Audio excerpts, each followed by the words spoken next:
Welcome to Simply Walk the Talk.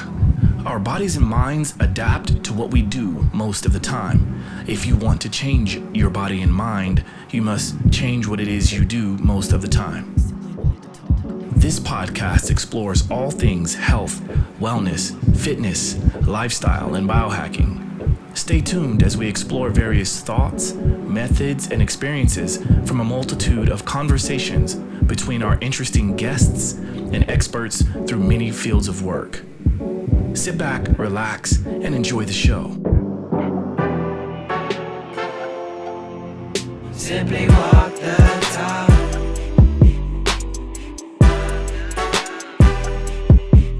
Simply walk the talk.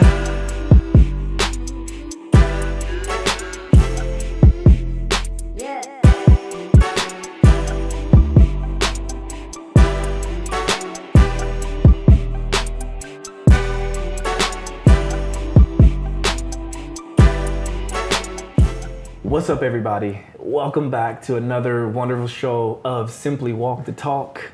I am your boy, JoshuaJHolland, and today we are on location in Harlem. We're in East Harlem, not too far from my crib. And I have here with me at his place, Mr. Peter Rizkalla. Rizkalla. Grace of God. Yes. Grace of God. This is going to be a very interesting show. I can guarantee you that. Peter and I, we had a conversation the other day, and he told me about this story that he just needed to kind of throw my way and get off my chest. And we didn't even really talk about this in terms of making a show out of it. But as you were telling me about the show and about your experience, your story, I thought, wait. We got to save some of this because I want to talk about this on my show. I know my listeners and my viewers expect a very thought-provoking conversation, and I think this is all of that. So, mind any of the background noise. There's going to be sirens. There's going to be all kinds of stuff, I'm sure. Welcome to New York, right? Yeah, welcome to New York. But this is definitely going to be a preferred video watching episode. We've got the homeboy Brian behind the cameras, and this is something that I think I want each of you to listen and to view with a very open mind. And I'm going to try to act as a host and a listener, but I'm also want to kind of put myself in the shoes of the viewer and the listener, because I'll ask some questions that you may be thinking when you're hearing some of these stories. But Peter's background, he and I met each other because he's very involved in the health and wellness space. And he even has a pretty interesting weight loss transformation story that maybe he'll talk about and get into.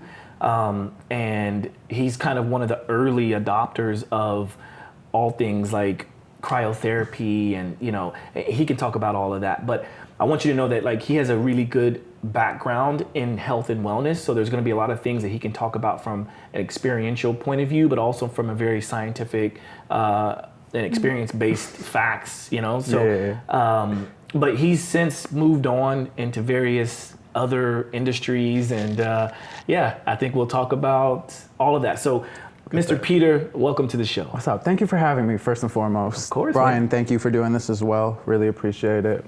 So, like Josh was saying, have quite an interesting background. So, we got the degree in exercise science from pretty big state school. Which is? Rutgers University. Yeah. I didn't want to give any free promo. It's your show.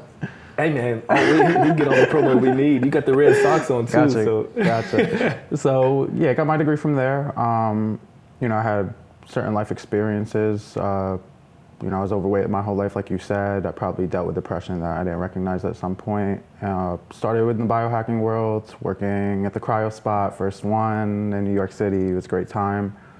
Started floating, which was one of the greatest things and greatest decisions I've ever done. Started digging. What is floating? The sensory deprivation tanks. I mean, I know that. Yeah. So for the person that's listening or viewing, you're in the Epsom salt tanks. You're floating for an hour. All your senses get completely shut off. Phenomenal experience for anyone dealing with stress or anxiety or anything like that. Highly recommend it. Definitely changed my life. With because I mentioned that you have a pretty transformative weight loss journey. I think maybe let's dig into that a little bit, because I think when it's spoken very humbly that you were just overweight, I think I think everybody nowadays, or a big percentage of America especially, is actually overweight. I think you were beyond that, right? So I was, I'm 5'9", I was about 230. I'd say most people would tell me I didn't look it, but it was like I was really bottom heavy in a way too. This was something I struggled with since I was a child, and there's a lot of mental things that go into that too that you discover later in your life in terms of behavior, which I'm sure we'll talk about later. I was 26 or so. I kind of had a moment where the anxiety got to me, whatever, and it was the first time in my life I kind of looked at myself and I'm like, what am I doing to make me miserable? Like, what do I have control over that I could fix? And it was like, hey, my weight has been playing this huge role in my, negative thinking and this and that. This is before I even, started thinking in awareness ways and stuff like that. Mm-hmm. It was just a moment I had. I'm like, how can I stop having these moments? So in about an 8-month time frame, I lost about 50 pounds. Took a lot of work, people get mad at me. They're like, how'd you do it? Well, I could say diet and exercise, but I tell people I changed my mind, and they get a little confused. But a lot of it is, how do we change the behaviors that led us there? And then what most people don't realize afterwards is, how do you get over the insecurities that you once had, even though you're no longer that person anymore? Like, if that makes sense, so that it break that down, like, because I think that's very deep thought. And it can get glossed over easily, but I think that's, because what does it mean to be when you're not that same person, and what are you holding on to, and what are you getting rid of when you do all of that? Exactly. So, for example, you have to change the way you think. Like, you're no longer fat, so you got to stop thinking I'm fat, because why do you become fat anyway? Because you have that thought implanted in your head. And then there's the different aspects of it is, maybe there was insecurities of you not being attractive or you not being good enough because of this. And, we're human. We all go through it on one level or another, dealing with whatever insecurities we have. For me personally, because I was around little thing as a child, this was, all right, like, I'm no longer, the thing that made me feel unlovable or unattractive or whatever, it's no longer there. So, like, why do I still feel that way? And then, you kind of got to start thinking, like, yeah, I'm no longer that, and if I still feel these insecurities now, even though I'm no longer that, like, where are they really stemming from? Like, and again, people usually don't think about that. Like, it's, how do we change these behaviors and then kind of go deeper into them and live the optimal life that we want to live, right? Right. So when you kind of came to that epiphany or that point, was that around the time like you were doing the floating? Was it after you were doing the floating? Was it kind of in the same, was it parallel, or where is that in your journey? So I will tell you, this is when I started microdosing for the first time. I will throw that one out there. There was a little bit of assistance. Let people know what that is, I think the majority of people that listen to my show probably already know, but I think for any new listeners or people who are just curious about that word. So microdosing is when you do a little bit of psychedelic drugs. So, you're still on this planet, you can still function. You're not seeing goons and goblins and like all the movies and scare you from drugs, like infomercials and stuff like that. But, it kind of helps you lower the shoulders a little bit, or at least for me, it helps me lower my shoulders. It helps me collect my thoughts a little bit more. And again, it was the first time, like, I kind of questioned myself. Like, why am I making me unhappy, instead of why is everyone else around me a terrible person, or, why are they acting this way? It's like, I have a role in this too. Yeah, so there's gonna be a lot of things that come to mind when I throw questions back at you. And I think something I wanna address is the way you mentioned, there was a little bit of an assistance in terms of coming to that. And I received that in a way that almost feels like there's a negative connotation to what you were doing. And I don't think it should be that, right? Because it's your journey, right? And sure. you came to whatever epiphany or conclusion that you came to by any means necessary. It doesn't really matter, right? For sure. So, but why do you feel like that maybe that is kind of a negative thing to even throw out there, or that, you know, you almost don't even say? Well, I think that's the way society makes us think about it for the most part. This isn't something that's normally spoken about. You know, it's cool for someone to take a Xanax, but it's not cool for, like, it's socially acceptable to do that. But for me to say this, you know, it's, you know, you get those looks and you get this and that, and people think, you know, there's always the judgment, and, you know, we always want to be validated, and the insecurities I spoke about earlier. I think these things all play into it. It's, you know, this is something, you know, I've been doing for the last 3-4 years. If it was something I felt was like negatively impacting me, I would have stopped doing it. But again, when you say it, it's like you said, there's that negative condensation to it. So then, if you've been doing this for the past 3 years or so, this weight loss journey was relatively recent, right? Yeah, it was 2017 when I had this moment. Yeah, I was 26 years old. Wow. So I must have met you kind of. You met me after. After all of that. You met me after all of this. Yeah. Oh, there's a whole different person you never met. And right. Well, I'm uncovering this different person. Yeah. A little bit more because, so I'll kind of journey us along, right? So you started to do some floating. You came to the conclusion that you needed to change your mindset and your way of thinking, and all of that happened, and then what? So going back to the floating, there was a day I was at the floating place. I'll never forget this day. This guy, I met the owner for the first time. I was probably going to this place for a month. And he looked at me, he's like, oh, you come here a lot. Like, what's up? Like, why do you come here? I'm like, yeah, I love it. It helps me de-stress, this and that, this and that. He's like, why are you so stressed? And I work in New York, the traffic, the people, my coworkers, yada, yada, yada. And he just looks at me, he smirks. He's like, so everything except for you, right? Boom. And at that moment, you know, incorporated with the floating and trying to lose the weight and trying to take personal responsibility for, you know, my life, my unhappiness, this and that, you know, it kind of started transitioning. I started getting into more self-help books, for example, or I'd watch certain documentaries on how the mind works, how to change the mind, started reading books on spirituality.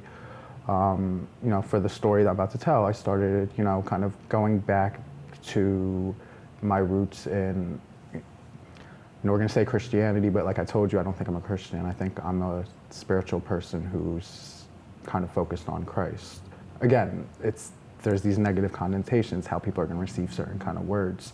I feel like as human beings, sometimes we even get lost in those words that you won't even want to hear what I have to say because you have this preconceived notion of this label. Bingo. And well said, because that's literally what I was kind of hinting at, alluding to when I was giving the intro, in having an open mind when you listen to this, because Peter is going to talk about Christianity, he's going to talk about God, he's going to talk about Jesus, but he's also going to talk about psychedelics. He's going to talk about, you know, having visions or having, what would you call those moments? I would call them synchronicities. Synchronicities, yeah, exactly. Synchronicities. For sure. You know, there's a lot of things I think that might trigger some people, but I think kind of like what the guy asked you, why does it trigger you almost in a way, right? Like we should be thinking, why do I get triggered when people talk about certain things instead of just listening with an open mind?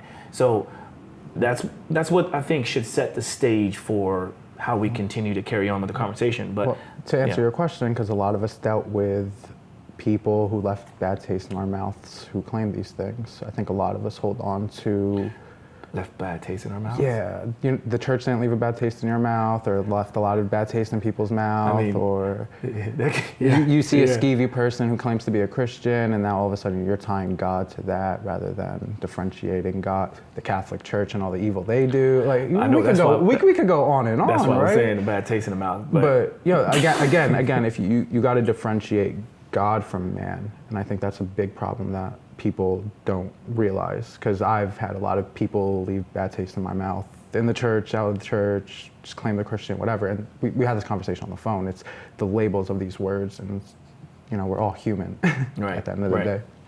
Right, and so we'll get into that. Definitely, we'll dig into that.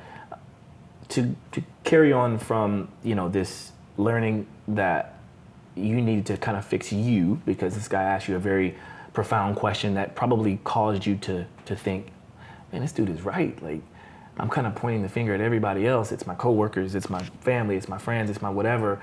But man, maybe I could arrive at a place differently. You know, I talk about Nunchi, which is situational awareness, and you know, and even the book that I'm reading. Loved it. Absolutely loved it. Right. So it's like there's all these things that we can call it God, we can call it, you know, the source, we can call it the unified field, we can call it whatever.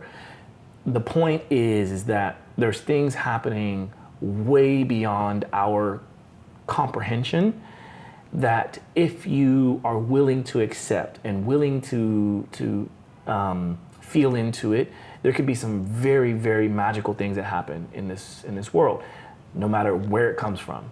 For sure. Agreed. So, okay, so what's next? So you kind of realize that health and wellness is probably a big part of your mental change? For sure. You know, we were doing the cryo, we were doing the float tanks, we were exercising more often. We went vegan for a year, you know, we completely changed up. Who's we? Well, me and my 7 different personal egos. Okay. So, you know, as I continue this journey, it's, you know, mind, body, spirit. So we started looking more into spirituality type things. And like you said, there's no right or wrong way. It just happened when I was kind of getting into certain things. You know, I had my mother's voice in the back of my head, and it was always like, hey, this is kind of what I told you when you were younger without the church aspect to it. It's kind of like the personal relationship aspect to it. And you're just hearing it again, just, you know, the words are being changed. So at one point, you know, I decided to go this route in a way because I was still stressed out, and in a way I felt like I was trying to be my own God. And it was just too much pressure, and kind of submitting and like just accepting that, like, yeah, I still gotta wake up in the morning. I still gotta do, you know, still gotta put the work in, still gotta do this, still gotta do that. But there's something bigger out there, and, you know, I'm trying to get there. And like I said, the same way I had to like kind of change my mind to losing the weight, you know, you gotta change the way you look at things too when you're getting to a spiritual standpoint. You kind of can't see this. First and foremost, when you start looking at things spiritually, I feel like you just no longer see the world the same way as when you did before. You know, it's like you're completely changing things up. And, you know, the more I kept going with this, you know, we're in the biohacking world, we're using the biocharger, we're hearing about sound therapy, we're hearing about all this energetic healing. I'm seeing a lot of it being correlated to like other things too. And, you know, when you're rewiring, or, you know, in the Christian world, they call it being born again, you know, you're taking away you're trying to do your best to change your outlook or the way you think, but are you changing your behaviors around it? And where do those behaviors stem from sometimes? So I don't think many of us think about it, but do we pay attention to the music we're listening to? Do we pay attention to the books that we're reading? Are any of the ideas that you have like yours, or did you have to learn them from somewhere, and this is why you now go that way? It's very simple to be like, oh, you only believe in religion because you were born in it. Well, it's like, yeah, whatever, but do you believe the things you're doing because you saw it on TV and that's how you picked it up? Do we ever question the other narrative? And, you know, I think we could go down many different routes with this. Of course. The vaccine route, both sides think the other side is brainwashed. And why is there a side?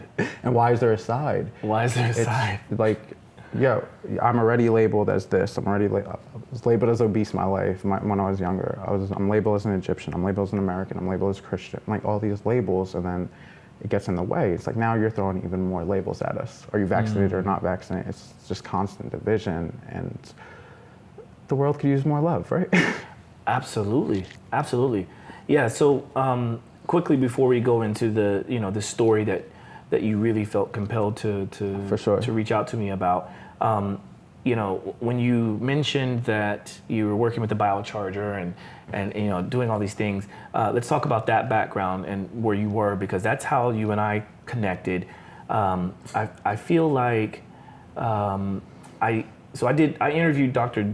John Jaquish on my show back in 2017, and I was always looking for. I had heard him talk about OsteoStrong and where you could do it, and I think at the time I was on tour with Roger Waters. I wanted to go to one of his facilities in Europe somewhere, and I just missed the opportunity to be able to do it.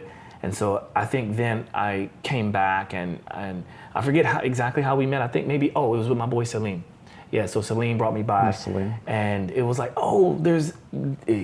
Peter works at OsteoStrong. Dope. Okay, well, yeah, I want to go and meet Peter, but I also want to do the OsteoStrong workout. And I remember that's just how we connected. Mm-hmm. And I knew that you were doing so many cool things with like cryotherapy devices, like the localized cryotherapy devices, and you were carrying around like CO2 tanks in your trunk, and you had the beard, you got the look.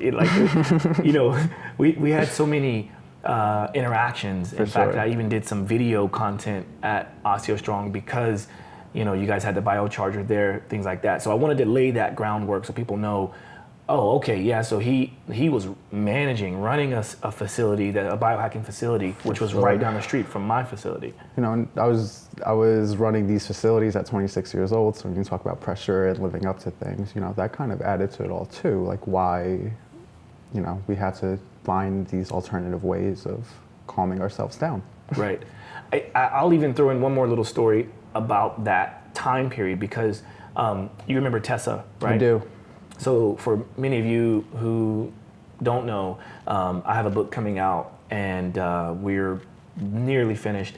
Tessa Cash is my co-writer, and Peter knows Tessa through me, and it was because Tessa. What's up, Tessa? Part of the story of Tessa and I, and the reason why we're working together, is because during the time period that I was training her, we were going on parallel paths of kind of figuring out like what's important in our lives and in our careers and things like that. And she was faced with just debilitating pain. And there was a number of things that I was trying to do to help her, but I knew that she needed like an energetic shift of some sort. And so I'm like, hey, we got to go see my boy Peter. First, I wanted you to do the localized cryo, but I knew eventually I needed to get her there with the biocharger, or just to be around some sort of shift. And back to your point about feeling like we all have to look externally to find those shifts, when really we should just be looking within. That's what the book is about. The book it's called The Awareness Shift, because we both realized that like some of the things that we were doing, thinking, feeling then wasn't quite the reality, but it was the reality that we made. For sure. Right? For sure. So, but yeah. How many of us allow other people to make our reality? A lot of us. I mean, it's and I think even that shifts because, we are kind of like sheep. We are. I'm a big believer that we're all brainwashed. It's just, can you choose your own brainwashing? Interesting. Red pill, blue pill. Yeah. Okay, so let's talk about this story, because I think we've kind of led on to this quite a bit, and let's hear it, man. Okay. So I'm human. I've been really trying to get closer to God. I'm trying to change certain things, ways I view the world, the content I'm consuming, things like that. So I'm constantly looking for things like this. I've had my experiences before with, talking to God or the synchronicities or whatever any word you want to throw in there is. I'm not trying to get like lost in words here. So, everything was cool in my life from like a superficial aspect. I know the things that are bothering me. Like, I know what's irritating me. Like, I'm getting angry and I'm like, I'm still working on this that I need to let go, or whatever the case is. This ended up leading to me on like a 5-day drinking bender. I'm just gonna keep it real. What was the drink of choice? I'm a sinner, I should say. What was my sin? There was tequila involved. There was beer. It was 5 days, man. We probably drank it all. So this ended up leading to me bottomless brunch mimosas. Seeing a friend of mine was in Puerto Rico, booking a trip for the next morning with my roommate. We were blacked out drunk. I barely remember anything from that day. I wake up in Puerto Rico, or wake up on a plane into Puerto Rico the next day. Completely didn't, pack at all. My roommate's waking up at 3 in the morning. Yo, we gotta go. This flight's at 5. You get there, spend the first day at the beach, end up at a club till 3 a.m. Tuesday morning I wake up and I'm in this baller Airbnb and, there's some mushrooms in my fridge and I'm waking up with this huge hangover. It's the first time. Magic mushrooms, by the way. Yeah, right? Sorry. Yeah, it's a chocolate bar, And I woke up that day, it's 5 days straight of drinking, this and the flight. And I woke up what the hell am I doing? This is, first and foremost, this is not like me at all. I'm usually a little bit more, Reserved, yeah. I'm not this impulsive. But I also kind of looked at myself this might be a cry for help. That, internally, this might be a cry for help. This is this rock and roll lifestyle, but I already know this isn't kind of what I personally want to, how I personally want to live my life. It was amazing time. I want to be more spontaneous and do things like that. But the alcohol being involved, wake up hungover. It is what it is. Ebbs and flows of life, right? Next 2 days, end up eating a little bit of the mushrooms, go on this hike in the rainforest, go to this beach, in the rainforest. Phenomenal times, absolutely gorgeous. Get to the top of the rainforest and there's this little praying temple up there. Puerto Rico, it's a Catholic country, of course, there's gonna be some kind of symbolism there. Second day at the beach, we're on it again. We kind of feel that little tingliness, go into the water. The whole time I'm in the water, I'm just talking to God, you know what I mean? I'm thankful for this moment. It was a beautiful moment. I got a little narcissistic, wow, you created all this and had all the moments in history for me to enjoy right now. This being thankful, showing gratitude. I didn't make this world. This was kind of where I just ended up. Which is what happens when you take a substance for sure, like a psychedelic or whatever. For sure. And yeah, go ahead.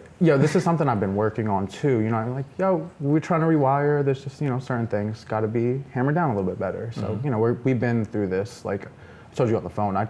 Even when I'm sober, I just talk to God all the time. I be cursing at him.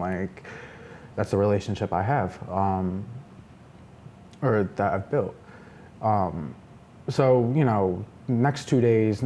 We're still out in water, go to the bioluminescent bays, this and that, just doing things out in nature the whole time. Very little drinking, if any, no partying whatsoever. And I'm noticing I walk into an ice cream shop, 10 Commandments are on the wall, or I walk into this, they have this thing of Jesus. Every day is just something small. Right. To me and for my mental health and what I've been trying to do and shape my minds, I'm gonna look at these as signs, me. Day before my flight, I was out looking at the water, and I told you, it was this was the first moment I had this feeling everything you've prayed for, led you to this. You asked me for this moment. This is everything you told me you wanted 3 years ago. It's here. It was a rocky road, but you did it. Mm-hmm. And it was kind of to me at least, and I told you on the phone, I've been trying to be more giving and things like that for the last few months. It's kind of what more can you do for me? Or what can you do for me? If that makes sense. That was your thought. Yeah, it was I've been given so much, what more can I do? And that's why I wanted to tell this story. It's I feel there's layers to it, and I hope I could get to it. But, and there's a part where, when you start to see the world differently, there's certain things you don't want to partake in anymore, you distance yourself from, or whatever the case is. And, that was the thought that I had when I was there, was something was telling me, don't conform, keep walking that path you're walking, keep chasing after me, keep coming after me. So I'm all right, just a feeling, I was just doing psychedelics, I'm supposed to feel a little bit more uplifted or whatever. Next day I'm going on my flight, feeling a little bit more spiritual. I open up my Bible app for a little bit. I start reading Romans for the first time. And, you know, after like a half hour or so, I see the guy in front of me got the Jets game on, and I'm like, oh, I'm gonna stream the Jets game. This is more important than God right now. You know, I've been speaking to a therapist, you know, I'm trying to always better myself. I've been speaking to a therapist the last few months, and I'm telling her about the story. She's not used to me acting out this way or anything either. So as I'm telling her the story, you know, at one point she goes, oh, it sounds like you were in nature and it was good for your soul. And it's the first time, like, you know, I kind of let out some of the struggles I have, like, you know, trying to walk this path of life, but, you know, the world is what the world is. And, you know, I was telling her, like, you know, sometimes I feel like I'm crazy, and sometimes, you know, I wonder if I'm wrong or whatever, or, you know, I look at what my friends are doing and I'm like, am I sure this is the path I want to take and things like that? I was like, but you know what, like, this really, because I started getting into this because I wanted to, like, center myself, find a peace. I was like, yo, this is where I find my peace of mind. Like, the reason I'm not, like, putting a heroin needle to my arm, or, like, I find this faith, or, like, I was meeting you at 28 years old and we were doing all the crazy things we were doing, like, it's kind of tied into that for me. And I understand there's some people, like, you know, they don't need that. And, yeah, that's cool and dandy. For me personally, I need that. What's that specifically? Kind of that foundation. You know, when things are going bad, like, what am I running to? Because I can't run to the alcohol and be flying to Puerto Rico every single time. Right. Like, you feel me? Of course. And, you know, that's the reason, like, you know, I wanted to be on the show. I feel like there's this disconnect sometimes where it's, you gotta be perfect, or we don't all sin, or we're all flawless, or whatever the case is. And I feel like a lot of people don't even go these spiritual routes. You know, for me, this is the route I decided to take. And like I said earlier, sometimes we get jaded by people from our past that we no longer even want to research or, like, re-look into these routes. And, you know, just where I'm at in my life, you know, one of the reasons I wanted to do this is because there could be someone out there struggling, like, they know what's bothering them and they're gonna hear me say this, and they might open up their Bible and, like, kind of get something from it, and they might start to move a little bit differently. Because, you know, the person I was when I was 25 to 26 years old would not be having this conversation with you right now. You probably wouldn't even like that person. Like, you know what I mean? Like, I was an angry person, like, blaming the world for absolutely everything, never taking personal accountability. So, you know, this is how I choose to live my life. You feel me? Of course. Yeah, I Feel do. me? Yeah. So, you know, this was the first time I expressed this to my therapist, like, probably expressed this out loud. And this was before the trip? No, this was after this trip. This was So the day after I got back. We skipped a lot. For the trip? Yeah. What did we skip on the trip? Well, you know, making your way back, and you know. Making my way back. Yeah, I thought you were, because you didn't take off work or something like that, so you're having to do work. Oh, well, that was the first day. Yeah. So yeah, I didn't take off work. Like, this trip was booked completely, like, just On a whim. On a whim, And taken off like 10 hours later. Why was Puerto Rico chosen? Because I saw on my Instagram that one of my best friends was there. There is layers and synchronicities, and how Puerto Rico was, like, something that was in my thought process from, like, months ago, that we could kind of talk about the things you think eventually manifest, right? Of course. The words are powerful, thoughts are powerful. Very much so. And I mean, biblically speaking, God spoke this into existence. Well, if we think of everything on a frequency basis, electron basis, it's just energy moving back and forth. Your voice is a wave. Yeah, of course. And that's why we should watch what we say, because what we say will eventually impact generations even after we're gone. Yeah. You feel me? Has a ripple effect. It's the butterfly effect, some call it, like, Yeah. for sure. And yeah, so what I missed, the trip. I just remember parts, when you were telling me the story on the phone, you know, I was like, wow, okay, you know, you had a interesting time getting there, and you had a difficult time getting back. My roommate woke me up at 3 a.m. My flight was at 5:20. I just grabbed, like, a bunch of, like, hoodies and jeans and threw them in. We got there. I was doing laundry every night because, like, I only had 2 shirts and, like, 2 pairs of shorts. It was a mess. It was a mess, but what was a mess ended up becoming one of the greatest trips of my life. Like, it was very meditative, very clearing. So you got back from the trip. Got back to my trip. And you had a Speaking to my therapist. Yeah. Chat with your therapist, yeah. And normally done, I do this twice a week, sometimes when I'm stressed, not twice this week, twice a month, sometimes when I'm like, I feel it coming a little more, like we'll do it on a weekly basis. So yeah, I expressed these things to her and I told her like, I don't want to conform. It's kind of like what I heard in my head or my feelings 2 days prior. I'm subscribed to the, one of the reasons I also got into this is because through the self-help books and through the affirmations and like all things like that. It's like, it's kind of how I was using it at one point too. You know what I mean? Just that's how I was using God or the Bible and things like that. It does get a little bit more deeper than that the further you kind of go into it, or if you go into it, I should say. So yeah, next day I got like one of those subscription apps in the morning. It sends me a daily verse, and it was Romans 12:2. I'm not going to pretend like I know it off the top of my head or I'm like an expert or anything like that. And it was, do not conform to the ways of the world. That way you could test and see what God approves for your life, or his perfect will for you, or something along those lines. So I'm like, oh, this is cool. Like, it's the synchronicities and it's all coming in. Like I just talked about this yesterday with my therapist. Like I was just feeling this way 2 days ago. Later that day, I finished work. I opened up my Bible app. I reread the page that I read last on the plane before the Jets got involved. Turn the page and Romans 12:2 is sitting right there. Do not conform to the ways of the world.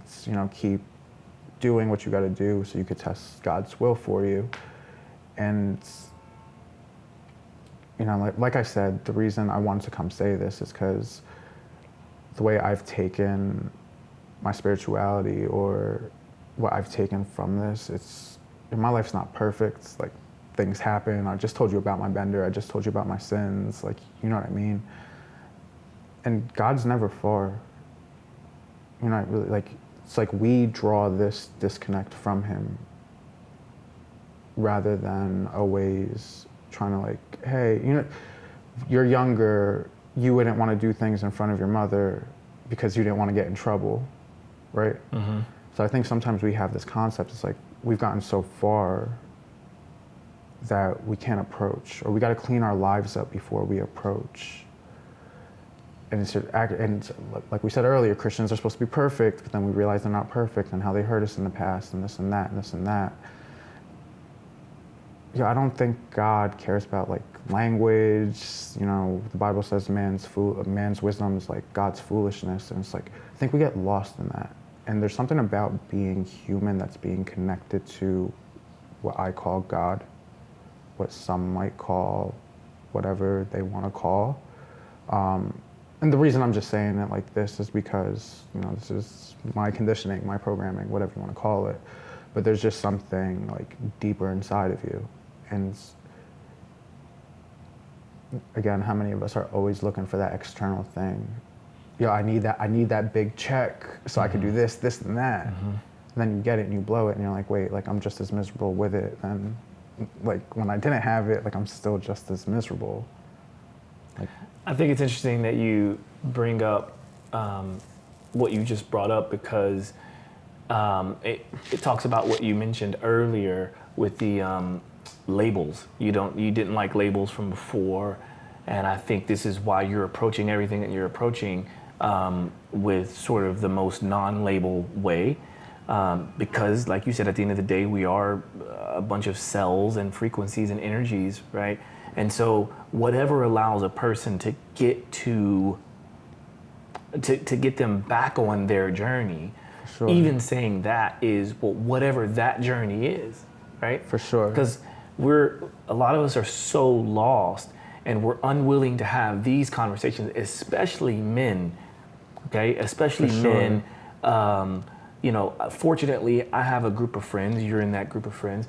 I have a group of friends who are willing to sit down with each other and talk about things that is not socially acceptable. For sure. Things about feelings, about emotions, about religion, about whatever is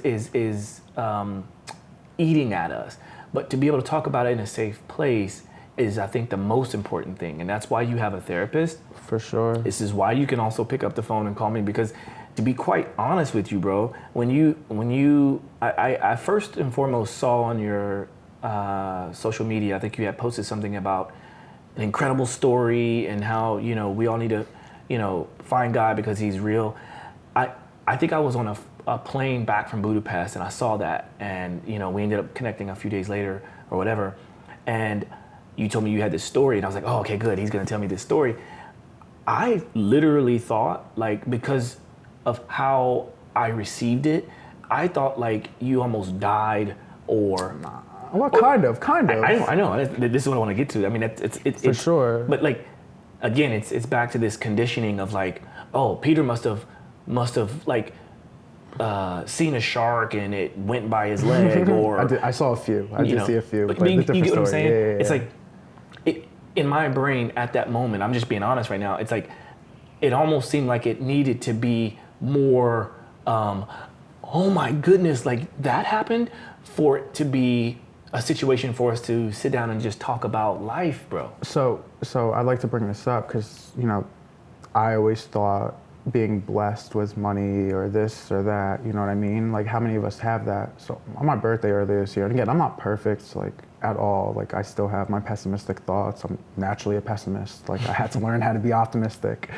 I'm sitting there with my friends at my birthday dinner and they're talking about, reincarnation. I was like, I don't want to be reincarnated. They're like, why? They're like, well, I'm like, well, according to some beliefs, if you're a good person, you go to a better life afterwards. Like, but my life can't really get better.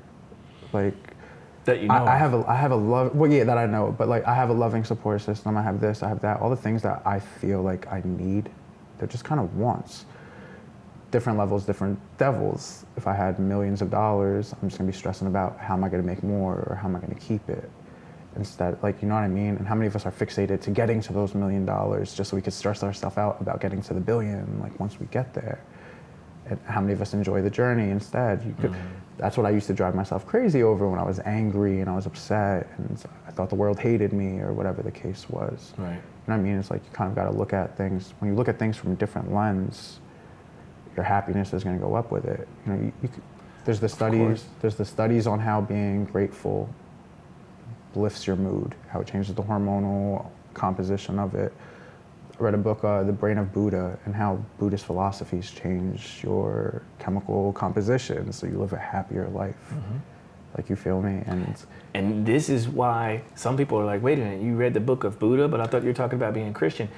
But again, I have went the labels. I've read everything, this last experience, the way I was brought up, like, I was learned how to do things in Jesus' name.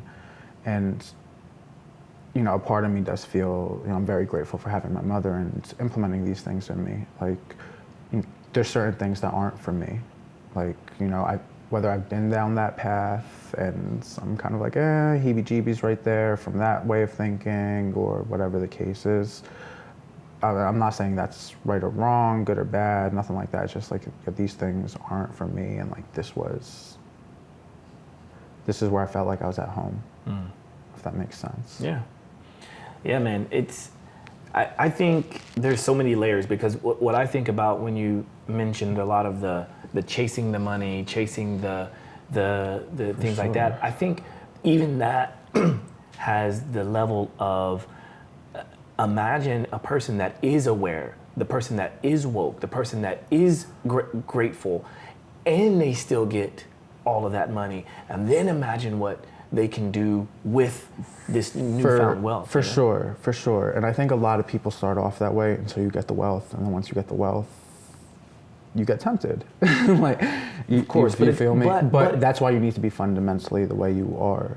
Right, because it doesn't always mean that that's the case. Because there are some amazing people out there doing amazing things that we probably would never even know of. For sure. And here's an example with the whole Bitcoin booming and all that stuff. I got a friend who was telling me, I just need Ethereum to moon. I'm like, all right, cool, like, or, hit whatever so he could retire because he's miserable because of his job and this and that and this and that, this and that. I'm like, cool, so what are you gonna do once it moons? It's like, I don't know, live my life, be a philanthropist, this and that, this and that. I'm like, you're not doing that right now. What makes you Facts. Like, what makes you think you're gonna do that when the money comes? Facts, bro. They tell us to apply to dress or work for the job you want. That promotion you want, no one's gonna give it to you until you're doing that job. Like, you feel me? Like, it's just different ways of thinking. And most of us aren't tied to that. And, one of the reasons I picked this route is because when I look out there, I see a country divided by political opinion, all the labels, politics, vaccine, yada, yada, yada. There's not much love in this world, or at least from what I can see. You know what I mean? And where is that disconnect from? Like I said earlier, like when we're watching, like we call this a Christian country, right? When you're really looking at the way we live our lives, or the music we're playing, or the TV we're watching, et cetera, does this really come off as a Christian country? Or that holds Christ-like value, what God's telling us to do? Yeah, I think Middle America calls this country a Christian country. I don't think it's a Christian country at all. I don't think, I mean, we could get into the Illuminati and all that, but like, we won't do that. But like, you know what I mean? Like, these things definitely go into our heads, and we're quick with these labels, but it's like, we're not treating each other the way we should be treating each other. There you go. No one's looking within themselves and saying, I'm the issue. How can I correct this? And again, we're not perfect, but if the ripple effects, we take small little steps, it gets there. So I was telling you, like, a year ago, we had a bunch of people screaming, Black Lives Matter, doing, whatever they had to do. A few weeks ago, I'm on a train, I told you this conversation. This young black kid walks in, maybe 14, 15 years old, and he looks up and he's like, guys, I'm just trying to he's holding a thing of Welch's grapes, and he's like, guys, I'm just trying to make an honest dollar. Would anyone like to buy some candy? I was the only person on that train that took his wallet out to give the kid money. And it had nothing to do with, like, I didn't want the candy because everyone's gonna have something to say. You're supporting the candy industry. My friend's like, yo, there's drug lords that support him. Whatever, man, I don't know what that kid's through. He could have just bought that, trying to flip it. Could have made his day. Yeah, so I whipped out my wallet. There was a 20 in there. He looks at me, and I kind of made a face when I showed him the 20. He's like, I got change. So he's whipping out the change. This dude's sitting next to me. The kid gives me the change. I take the gummies because it's a business transaction. We're trying to install good values in children. You know what I mean? You ate the Welch's grapes, bro. I did, but that's beyond the point. So you know what I mean? It was something that I wanted to do, and I'm not trying to sit here and boast or brag or anything, because I could have given him the whole 20. Like, you feel me? But it was just little things. So I'm the only one out of 30 people that could have done this. We could have really made this kid stay, like, regardless of the circumstances. The way I saw it was, this kid could be on the corner with crack in his pocket. This kid could be getting shot at. It's like, why are we waiting for people to die to say lives matter?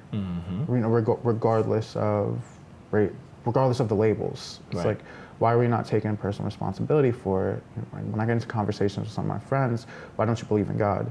Well, there's hungry people in the world. Cool, what are you doing to feed these hungry people? Again, I don't do much, but I do what I can with what I'm given. Finish that story though about the kid on the train, because I remember. The dude next to me, the kid's handing me a 10 and a bunch of singles, or a 5 and a bunch of singles. I take the money and he gives me the grape things, and the dude next to me, as he's handing me the money, goes, "Make sure you count it so you know he didn't rob you." I'm like, man, if that kid robbed me for an extra $1, he needs it. Right. I'm trying to help him out. Again, I'm not trying to treat him like he's a charity case or anything like that, but you felt compelled to help. You know what I mean? Yeah. But how many of us are, God's not feeding the poor. There's homeless people. I can't believe in God. It's like, God kind of gave us a guideline and told us to feed the poor. Right. And we wonder why God doesn't exist. Well, we're not doing godly things. We could bring heaven here on earth. And again, I'm not trying to say there's not a heaven or hell or an afterlife or anything like that. I'm not trying to convert anyone, convince anyone of anything. I'm just really asking people to look inside themselves and see, because we all want to say we're light and we're this and we're that. But, we all got our sins. We all got our smudge in us. And for me, this is helping me, get rid of it, so to speak. I think it's a very cool story, and I think a lot of people can relate. I hope a lot of people relate to this. And it leads me into sort of the next stage of this, which is why we're here. I mean, I think it's pretty cool because for as long as I've known you, you lived in Queens, I right? live in Jersey. Or Jersey, Yeah, sorry, I you lived in lived in Jersey my Jersey. whole life. You know, I even recall the times that, you know, I'd be like, yo, bro, we were working with a pretty big name client together, and I'm like, hey, can you be here like in an hour? And you're like, bro, I'm in Jersey, and if I left right now, I wouldn't be able to get it there in an hour. But For sure. you know, but now here we are. You live in East Harlem, not too far from me, and I know this is kind of a step in the right direction because you kind of always wanted this, right? To live in the city, to kind of, you know, make new changes. You're open to the opportunity that came to you. For sure. So it's, you know, ebbs and flows of life. Sometimes I sit there and I'm like, what my life could have been and this and that, and I look around me, like the nights I sit on this balcony, I'm like, wow, like I cannot believe like I'm here, you know. And then, it's nothing perfect, it's nothing like this or that, and like the only thing I could do is be grateful, I should say, because I didn't build this building, I didn't make this view, I didn't set the sun up, like, you know what I mean? And I'm just here, and I know all the things that bother me in my life. I know all my sins that could be held against me at some point, like, you know, whether with man or with God, like my boss calls it now the condition of being human. Like, we all deal with these things on one level or another. And again, like when you're more grateful, like it helps. And you know, when I first moved here, I'm sitting on that balcony. It was kind of like, oh, I made it, but like, what's next? I got to move more in and more up. And like, you feel me? Like, it's when does that chase end? Right. When does that chase end?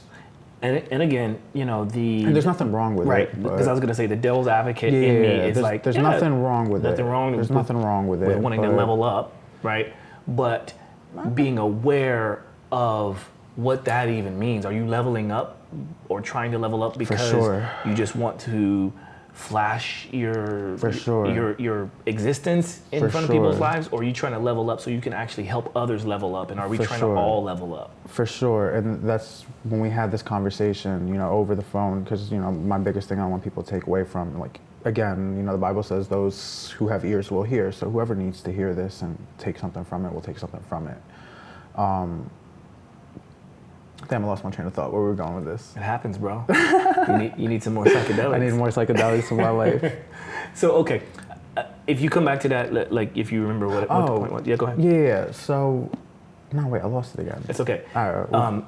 You can always jump back in if you need to. But one of the things I thought was fascinating when we had the initial conversation was that, you know, you first reached out to me and said, hey, bro, do you know anybody that is like doing a Christian-based podcast? And when you sent me that, I'm like, huh?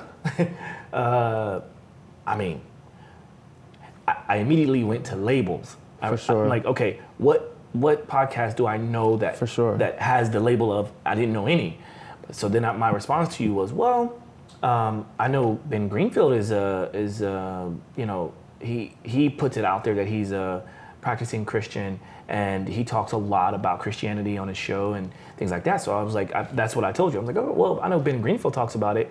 And then I started to think, but wait a minute, but like, after I sent you that, I thought to myself, well, wait, what is a Christian podcast, right?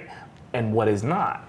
Because mine could very much be exactly what you're looking for, which is why you're sitting here right now, because it doesn't matter what the religion or the ideology is. It's about having conversations to allow people to relate to and have a back and forth dialogue. For sure. I remembered my thought, right? You know, because when I first got into this, like, way of thinking or whatever, I remember watching The Secret, the documentary. The Secret? The Secret, yeah. You speak things into existence, speak things to the universe, and it responds to you, and everything is abundant. And yes, like, I'm not dismaying that. And, you know, when I brought this up, you're like, yeah, but like Christians pray for material possessions. And I'm like, yes, and that's a problem in itself. Are you doing things for a selfish nature? I used to be miserable because I don't got a lot of anything, nothing like that. Just, you know, comparing where I was a few years ago to where I am now, I was miserable, just stressing out about money all the time, praying for money all the time, not receiving it, this and that.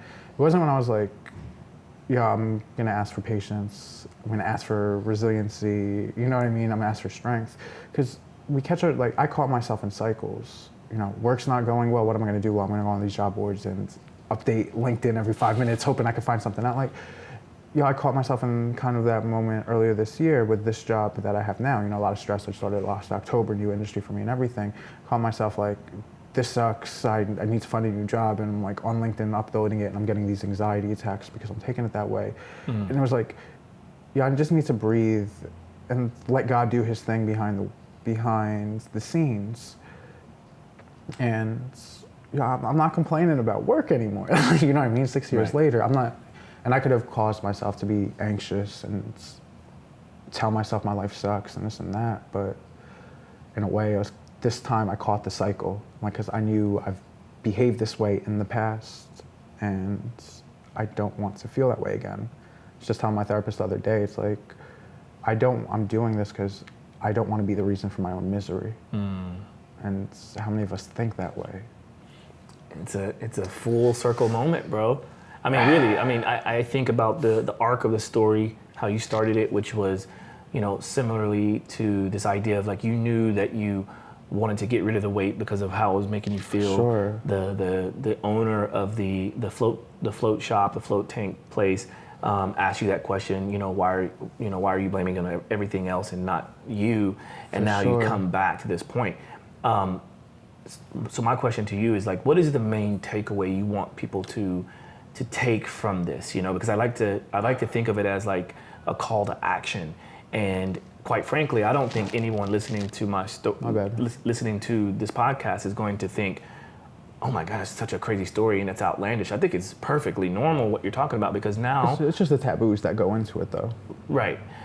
But you know, what is the takeaway? Because, you know, so far it hasn't been anything like too taboo. I mean, you know, I talk about rectal ozone infiltration and, you know, like putting things up your butt, and you know, that's probably more taboo than this story that you told me. So, you know, what is it that you feel like you can add to this for the listener and the viewer to kind of go, something to think about? You know, like I said, I think there's a lot of people, because I mean, first and foremost, when I talk to people, I see a lot of hurt people out there, and I see a world where it's just hurt people hurting people, whether it's business relationships, friendships, romantic relationships. And I feel like a lot of it is coming because we're not doing that in our work. We're not what I like to call making amends with God. Like, you know what I mean? It's so I'm like asking everyone to really look inside of themselves, because like we said earlier, this is a ripple effect. If we don't correct these things in us, it's gonna go on in our children, and our children's children, and our children's children, like, you know what I mean? And who do we, not just like our generation, but it's, are we really gonna keep blaming God or not believing in God for ways we've messed up already? You know what I mean? Like, not even to go into the whole fall and all that, but like, in Genesis it says when God asked Adam, did you eat from the plant or the tree? He goes, yes, but she gave it to me and you gave me her. Shots. Like, you feel me? Like, yeah. It's how many of us, it's this person's fault, and if you don't have someone to blame, you blame your surroundings. How many of us really want to improve or take the actions to improve? How many of us want to grow up? Right. And we're not just older children. And like I said, it's for the people that don't believe in God, who want to tell me they don't believe in God because there's starving children out there. Well, you're aware of the problem. How can we fix it? What are the small little things you can do to fix it? Because there is no God. Why are we waiting for God to save us? Oof. Like, yeah, a couple things come to mind. You know, when you you know, I recall this adage.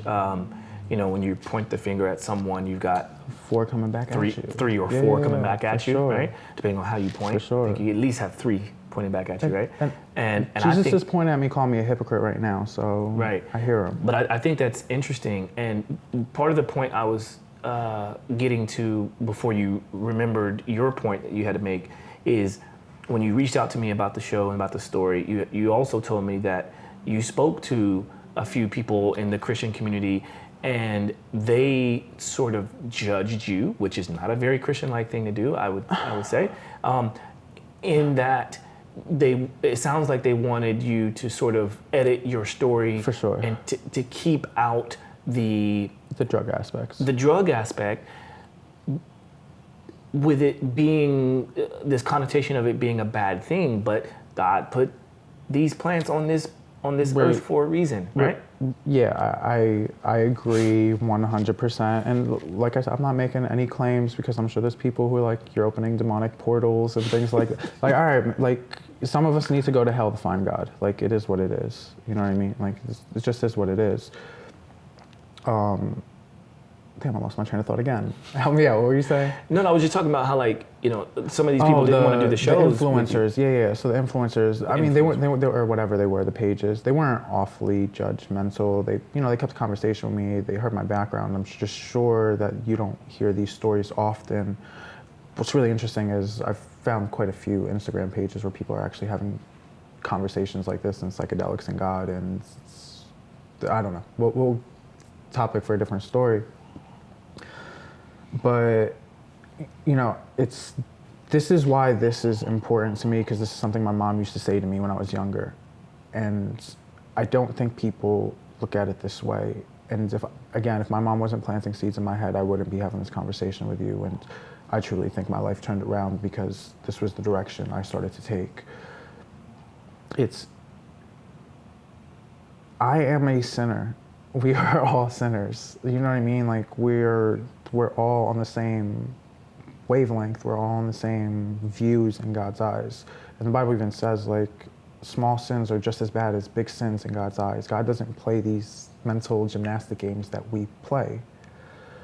So when you're approaching God, like, how many times you're like, yo, I can't do these spiritual things, or I can't pray because I'm doing this, and that's a sin, that's dirty, you know what I mean?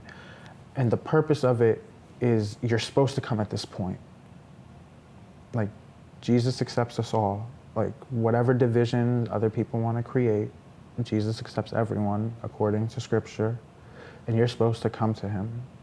It doesn't matter if I'm in a $1 billion apartment like Joel Osteen and telling you these things, or I'm giving sermons like about prosperity. It doesn't matter if I'm the heroin addict downstairs. Like, we all have the ability to approach him and speak to him, or whatever this connectedness is.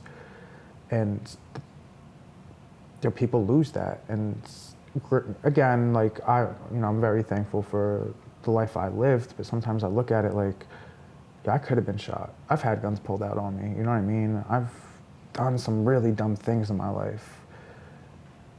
Like, yeah, I should have probably, like, been trying to walk this route before. If I started walking this route before, you know, maybe some of those things wouldn't have happened. Does that make sense? Yeah. So it's like, as I want to mention one little story, and then we'll start to kind of wrap up because, you know, it's running a little bit long. But I would love to kind of carry on this conversation in a live or something like that with our community. But I forget the name of the book. I think it's called Show Me Your Work. I think that's the name of the book. Don't quote me on this. But when you were talking about how to come to God, and, you know, and I don't know if I'm praying right. I don't know if I'm meditating right. I don't know if I'm doing breath work right. It reminds me of this story that I read in one of the books that talked about artists. And this guy would host classes and teaching people how to draw or paint or do whatever.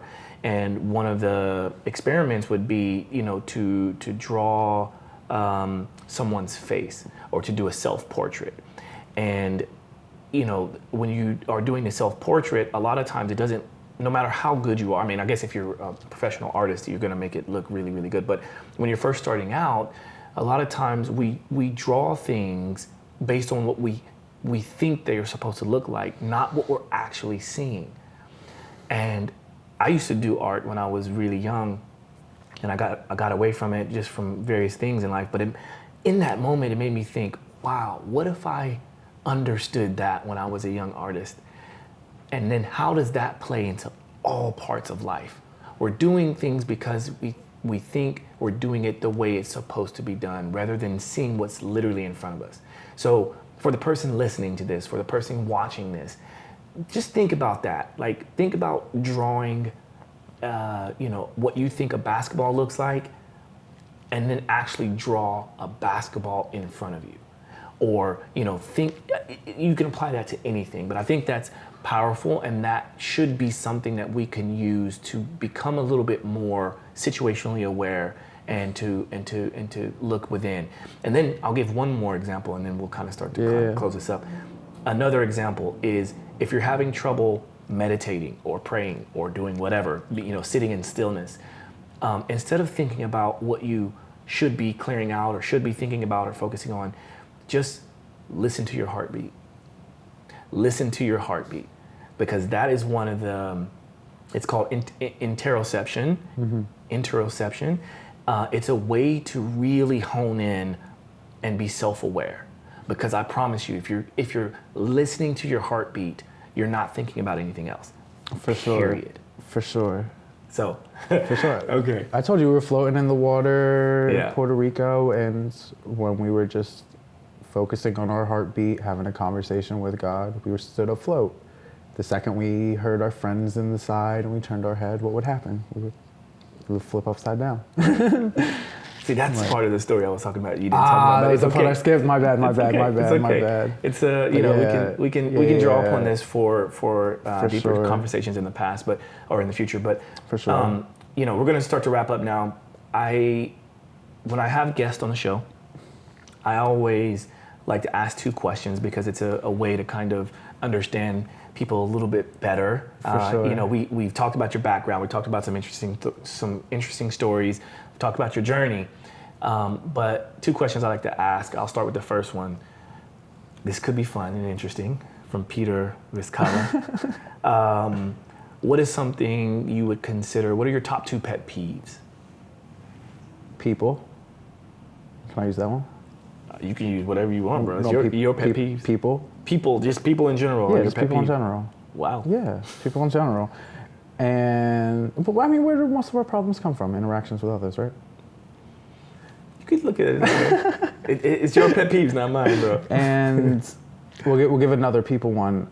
I don't like when people, and this is not very patient on my part, but I don't like it when people stand on escalators, even though that's the purpose of it. But it's like, you get a turbo boost. Like, let's keep it moving, or at least move to the side and like have that one lane. Yeah. That's my biggest pet peeve. I think for sure.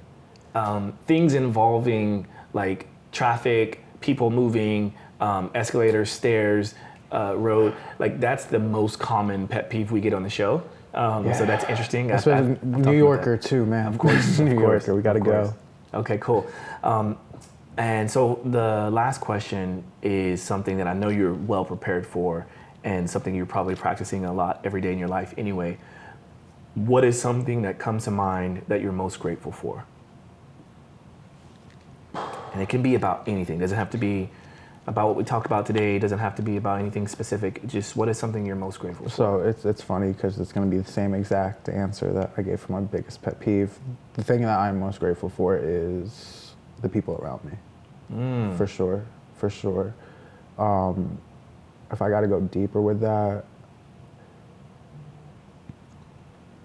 it's funny, because if I say thank God, people sometimes be like, you don't believe in yourself. I'm like, no, I believe in myself. Get up, do the work, this and that. But like I said, I see how different my life could have been if the things that were out of my control didn't go down. I was born in Egypt. My mom came here with nothing. She set a certain kind of work ethic for me. She installed these seeds in my head. I wouldn't be here speaking to you about these things if it wasn't for that. And for me, this is something that, my mental health is lined up to this. Just my well-being is tied into this. That's another reason I'm doing this. There might be people who need to hear this who didn't have my mother behind them. So if we got to go to like my biggest influence or something like, or one I'm most grateful for, it's my mother and just like how she kept me in line. Like Beautiful. for sure. Beautiful. For sure. Beautiful. All right.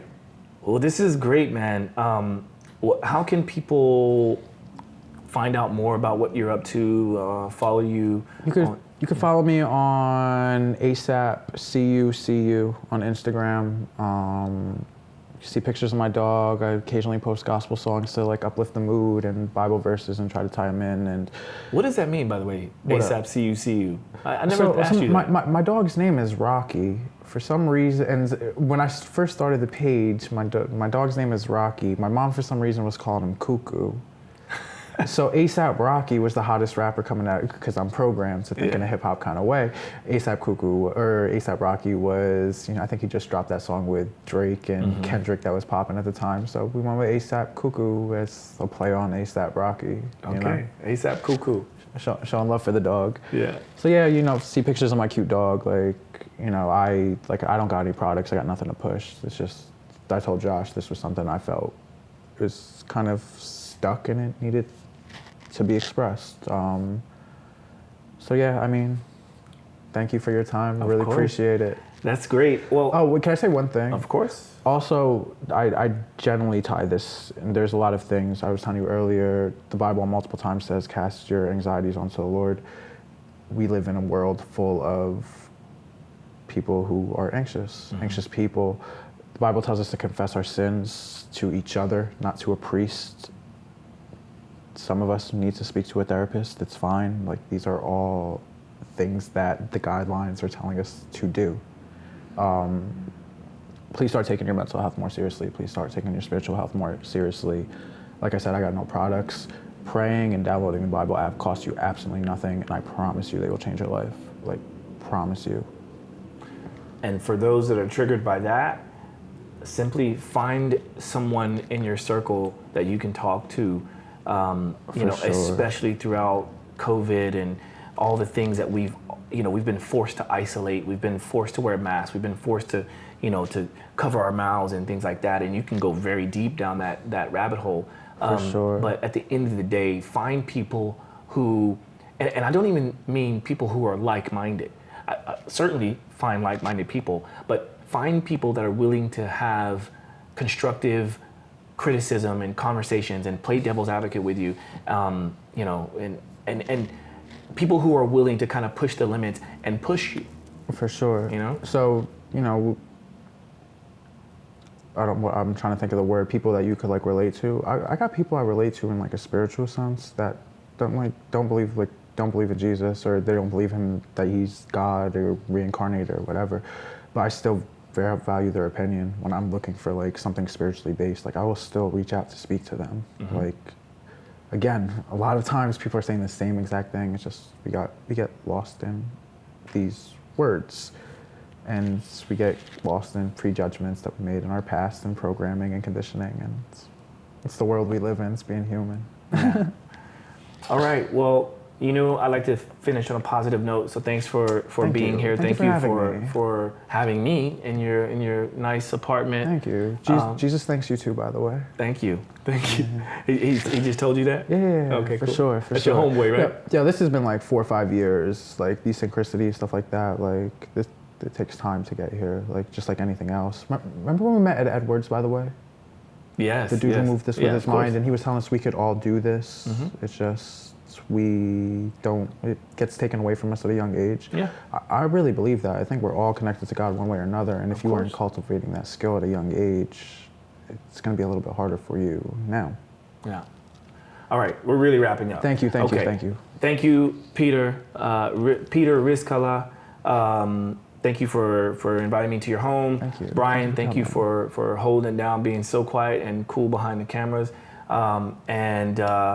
For all of the listeners and viewers, thank you so much. Everything you do when it comes to sharing, liking, subscribing, it helps to kind of keep this content flowing. And I promise to continue to pique your interest in various topics. Okay, so thanks for watching, thanks for listening, and until next time, this is Josh signing out. Peace. Namaste.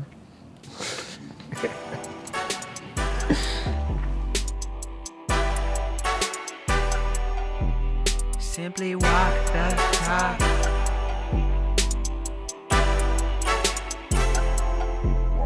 Walk the talk, talking facts. Move like me, but I move a little fast. Make my move, here to last. Fasten these seatbelts, I'm coming past. Take care of me, longevity. Hack my biology, better believe. Walking the talk, soul, mind, and body connected. Better come give us a listen. Better come give us a minute or two. Open the box up, we giving you tools. Giving your engine the fuel that it needs. Breathing into it, it's autoimmune. Make a connection, we're stronger than two. Making us one of a kind of a few. Work on the mind, but show me your moves. If you do what you say, you know what to do. Yeah. Simply walk the talk.